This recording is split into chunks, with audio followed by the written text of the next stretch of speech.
সম্ভৱতঃ জেলত জাগা নহ'ব চাগে। আমি এতিয়া মানে যিটো পৰ্যায়ত যাম মানে এতিয়া নোলাব চাগে। না আমি কোনোবা দলৰ না কোনোবা ৰাজনৈতিক না কিবা, আমি একোৱেই নহয় দাদা, একোৱেই নহয়। তেওঁলোকৰ চাকৰিটো নিজৰ যোগ্যতাৰ বলত পাইছে হা। গতিকে তেওঁলোকে অসমীয়া ৰাইজৰ লগত থাকি কাম কৰিলে ভাল হ'ব।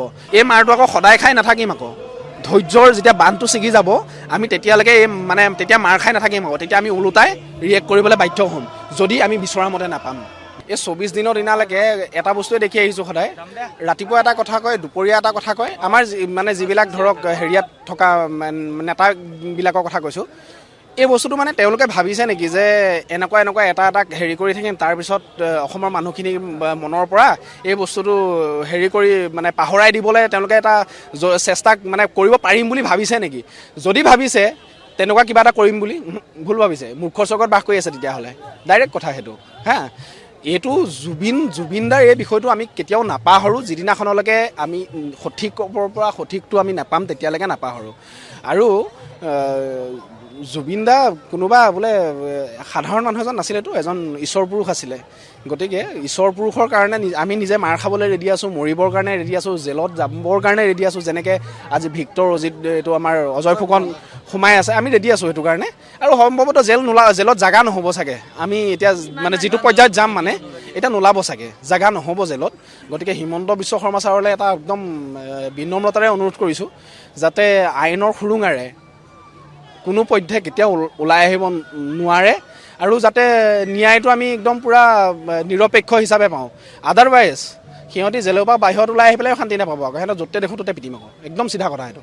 না আমি কোনোবা দলৰ না কোনোবা ৰাজনৈতিক না কিবা, আমি একোৱেই নহয় দাদা, একোৱেই নহয়। আমি জুবিনৰ অনুৰাগী। গতিকে এজন বিবেকবান জুবিন অনুৰাগী হিচাপে আজি 24টা দিনলৈকে আমি ধৈৰ্য ধৰি আছোঁ। হয়তো দেখিলে গম পাব, ৰূপটো দেখিলে গম পাব যে না ভালকৈ খাব পাৰিছোঁ না শুব পাৰিছোঁ, নাই পৰা। কি কাৰণে পৰা নাই? গতিকে তেওঁলোকে যিজন মানুহক লৈ পেলাই হেতালি খেলিলে, এই মানুহজন সাধাৰণ মানুহ নাছিলে। সম্ভৱতঃ তেওঁলোকে চিনি পাইছিলে নে নাই পোৱা নাজানো। আৰু এতিয়া অন্ততঃ অসমৰ পুলিচ বিভাগে হওক, CIDয়ে হওক, SITয়ে হওক বা মুখ্যমন্ত্ৰীগৰাকীয়ে হওক, কথাটো বুজি লওক যে সাধাৰণ মানুহৰ লগত এইটো হোৱা নাই, এজন ঈশ্বৰ পুৰুষৰ লগত হ'ল। আৰু গতিকে যিমান পাৰে সোনকালে ক্ষিপ্ৰতাৰে আমাক এটা ৰিজাল্ট লাগে মানে দেই। আৰু এই ৰিজাল্টটো যিমানে দেৰি কৰি থাকিব সিমানে কিন্তু প্ৰব্লেম চৰকাৰখনৰ হৈ থাকিব। কাৰণ প্ৰব্লেমটো এনেকুৱা ধৰণে হ'ব, ধৰি লওক আমি এইটো নকওঁ আমি নেপাল কৰি দিম বুলি নকওঁ। আমি পাব্লিক প্ৰপাৰ্টি জ্বলাই নিদিওঁ, কাৰণ কেলৈ আমিয়ে নিদিওঁ। যদি কোনোবাই যদি আমাৰ পাব্লিক প্ৰপাৰ্টি কিবা এটা হাত দিয়ে নহয়, আমি তাত আছোঁ আমি সেইটো হ'বলৈ নিদিওঁ। আমাক সেইখন ধ্বংসযজ্ঞ আমাক নালাগে। কিন্তু এটা কথা আকৌ, যদি ন্যায় নাপাওঁ নহয়, যিমান পুলিচ ফ'ৰ্চ যিয়ে নহওক লাগিলে লগাই পেলাই আমাক ৰাখিব নোৱাৰিব, মানে একেবাৰে নোৱাৰিব। কা আন্দোলনৰ নিচিনা বহুত ডাঙৰ আন্দোলন এটা তেওঁলোকে ৰক্ষা কৰিছিলেতো, কিন্তু জুবিনদাৰ ক্ষেত্ৰত ওলাই যোৱাৰ পিছত নোৱাৰিব মানে। গতিকে এইটো মুখ্যমন্ত্ৰীগৰাকীয়ে গম পোৱাটো ভাল, বুজি পোৱাটো ভাল। আৰু এই যিটো আৱেগ, আমাৰ অসমীয়াৰ যিটো আৱেগ, এই আৱেগটোক তেওঁলোকে গুৰুত্ব দি পেলাই সঠিকভাৱত গোটেই তদন্তটো নিৰপেক্ষ হিচাপে কৰিলে আমি ভাল পাম। আৰু যদি নকৰে তেন্তে হ'লে তেতিয়াহ'লে সাজু হৈ থকাটো বেছি ভাল হ'ব তেওঁৰ কাৰণে। গতিকে জুবিনদাৰ এই মৃত্যু, আৰু বাৰে বাৰে কৈছোঁ দেই, জুবিনদাৰ মৃত্যু কিন্তু সাধাৰণ মৃত্যু নহয়, সাধাৰণ মৃত্যু নহয়। ইয়াত এতিয়া পুথি খলিহনাবিলাককে ধৰিছে, ডাঙৰ ডাঙৰ ৰৌ পোৱালি এতিয়াও বাকী আছে, ডাইৰেক্টলি কৈছোঁ এইটো। আৰু আজি শ্যামকানু মহন্ত বা সিদ্ধাৰ্থ শৰ্মাক জেলত ভৰাই থোৱাটো এটা এক প্ৰকাৰ হেৰি প্ৰটেকশ্যন, ঠিক আছে। গতিকে জুবিন হত্যাকাণ্ডৰ লগত যিকেইটা অভিযুক্ত, আৰু যদি জুবিনদাক হত্যা কৰিছে ইহঁতক ফাঁচি দিব লাগিব। আৰু যদি নিদিয়ে তেতিয়াহ'লে সৰু সজাই খেলপথাৰলৈ লৈ আহক, বাকী আমি চাই ল'ম।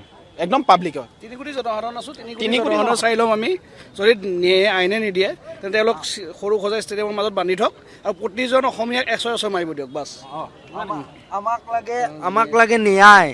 আমি ন্যায় নিদিলে, আমি জুবিনদাক মাৰিছে ন, আমিও জেলত থাকিবৰ কাৰণে ৰাজি আছোঁ আৰু মৰিবৰ কাৰণে ৰাজি আছোঁ। তেতিয়া হিমন্ত বিশ্ব শৰ্মা ছাৰৰ যিটো পুলিচ বাহিনী আছে, কাৰণ এতিয়াতো গোটেই হিমন্ত বিশ্ব শৰ্মা ছাৰৰ মতে উঠা বহা কৰে, চলে, যাকে ধৰি আন বুলি কয় তাকে ধৰি আনে। গতিকে তেওঁলোকৰ আমি যেতিয়া জেলত সোমাই যাম নহয়, তেওঁলোকে একদম যিমান ইচ্ছা যায় সিমান ধাৰা লগাব পাৰিব। নাই NSA পৰা ধৰি পেলাই যিমান যি আছে আৰু, যেনেকৈ ধৰি লওক এতিয়া ভিক্টৰ বা অজয় ফুকনক লগাইছেতো। আপুনি এটা কথা ভাবক, অজয় ফুকন বা ভিক্টৰ দাসে জুবিনৰ ন্যায় বিচৰাৰ কাৰণে সিহঁতৰ লগত NSA লগাইছে। আপুনি ভাবক, আমি মানে আচলতে সঁচাকৈ আমি গণতান্ত্ৰিক এখন দেশৰ বাসিন্দা হয়নে বাৰু নিজকে মানে সুধিবলৈ বাধ্য যেন ৰাজতন্ত্ৰ চলি আছে ইয়াত ৰজাৰ আদেশ মতে মানুহে পুলিচে কাম কৰে আৰু আমাৰ একদম সঁচা কথা কৈছোঁ দেই মই আমাৰ পুলিচ বাহিনী মানে বিষয়াসকলে এটা ডাঙৰ অনুৰোধ তেওঁলোকৰ চাকৰিটো নিজৰ যোগ্যতাৰ বলত পাইছে হা গতিকে তেওঁলোকে অসমীয়া ৰাইজৰ লগত থাকি কাম কৰিলে ভাল হ'ব কাৰণ চৰকাৰখন 5 বছৰ মূৰে মূৰে সলনি হয়তো গতিকে তাৰ পিছৰ 5 বছৰত তেওঁলোকে কি কৰিব গতিকে কথা কিছুমান তেনেকুৱা একদম আহ্বানৰ সৈতে কৈছোঁ পুলিচ বিষয়াসকলক দেখিছোঁ মাজতে ঘৰৰ ভিতৰত সোমাই লাঠি দি পেলাই কোবাই মাথা চাথা ফালি দিছে গতিকে ঘৰৰ ভিতৰত সোমাই পেলাই সময় পিন্ধি থকা পোচাকযোৰৰ অপব্যৱহাৰটো কৰিব নালাগে হাত ভৰি আমাৰো আছে হা আমি ভদ্ৰ আমি মানে সাংবিধানিক হেৰিটো আমি বজাই ৰাখোঁ কাৰণে আমি মাৰ খাইছোঁ গতিকে এই মাৰটো আকৌ সদায় খাই নাথাকিম আকৌ ধৈৰ্যৰ যেতিয়া বান্ধটো ছিগি যাব আমি তেতিয়ালৈকে তেতিয়া মাৰ খাই নাথাকিম আকৌ তেতিয়া আমি ওলোটাই ৰিয়েক্ট কৰিবলৈ বাধ্য হ'ম যদি আমি বিচৰা মতে নাপাম